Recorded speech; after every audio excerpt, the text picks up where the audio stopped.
Ito ang red button ginger na may scientific name na Costus budsoniae ay isang tradisyonal na halawang gamot at may kakayahang gamutin ang mga sakit tulad ng alta-presyon at sakit sa pantog. Pakuluan lamang ang buong halaman at inumin. Gamot din ito sa infeksyon sa tainga. Ito ay gamot din sa pananakit ng ulo, hindi pagkatunaw ng pagkain, pagduduwal o pagsusuka at gamot din ito sa kanser. Ito ay mayaman sa anti-inflammatory and antioxidant properties.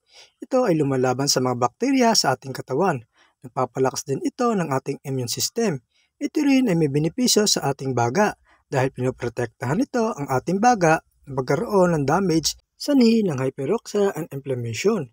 Kung ikaw ay madalas na duduwal lalo na sa umaga, ang red button ginger ay epektibong paraan para mawala ang iyong pagduduwal. Ito rin ay gamot sa arthritis and osteoarthritis. Nakakapagpababa din ito ng blood sugar kaya mainam ito para sa mga taong diabetic. Kung ikaw naman ay mahina sa malamig na panahon o malamig na lugar, ang red ginger tea ay makakatulong upang maging mainit ang iyong pakiramdam.